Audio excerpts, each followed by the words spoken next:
My name is Deepak.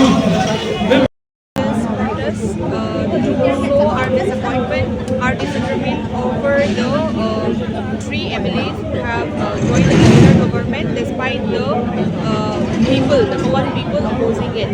And we want to say that they do not represent us.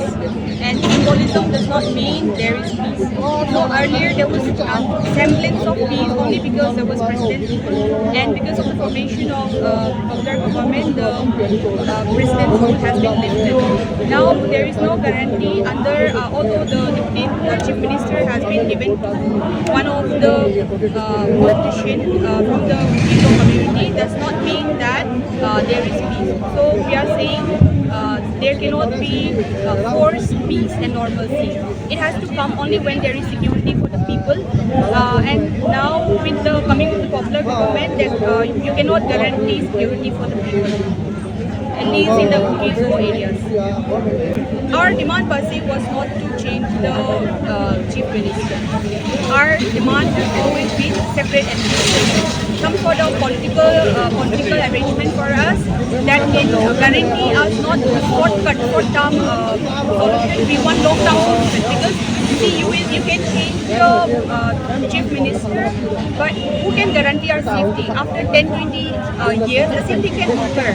It can happen. After all, the new chief minister is also a Maitai and a close friend of Biren Singh, who can guarantee that he won't do the same thing again. So we have total distrust. We do not trust the government. So this popular government, although it is meant to look like there is peace in Manipur, there is totally no peace. And if you have followed the story back home in Manipur, there has been total chaos across the different districts, especially in the Mizo areas, in Churchandpur, in Southern Hills as well. Common people are protesting against their disappointment against the appointment of namely P. Nemchand again as a deputy chief minister, because they do not represent the sentiment of the common people. So it is like the people are expressing their discontent that they are choosing a political seat over the sufferings, over the demand of the common people. So the public, we have been demanding since May 2023, it has been evident that we can no longer coexist together in the same space with the Maitais.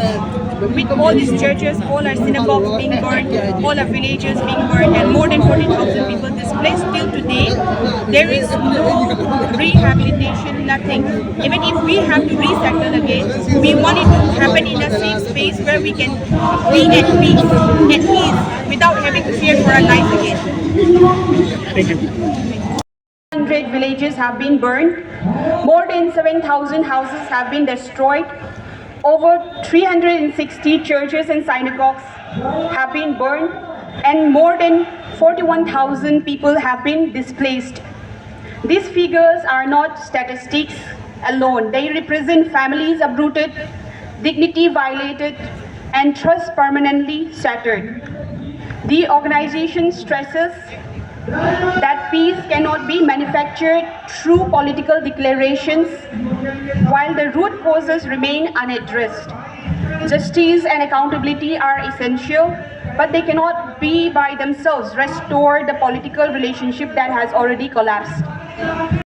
Though people remain committed to peace and peaceful coexistence as neighbors under separate administration, however, the organization firmly reiterates that separate administration, democratically demanded since May 2023, remains the only viable and lasting political solution to guarantee safety, dignity, and justice.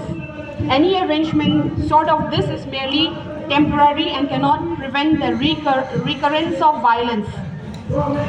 So the demand is, number one, arrest and investigation of individuals and groups responsible for violence, including the leadership of Arambai Tengol, and legal action to prevent further extremist activity. Investigation of the leaked audio recordings involving former Chief Minister N. Biren Singh and accountability under due process of law. justice and prosecution in all crimes committed against Kuki-Zo victims, sanctioning of critical infrastructure including an airport in Kuki-Zo areas to address severe transportation challenges, immediate acceleration of political dialogue towards a separate administration under the Union Territory with legislature, ensuring autonomy and constitutional safeguards. Finally, the Kuki Students Organization, Delhi and NCR therefore urges the Government of India to act with fairness, constitutional responsibility and human compassion, and to take meaningful steps towards justice, accountability, and a dignified political resolution that ensures long-term peace and security for the Kuki-Zo people.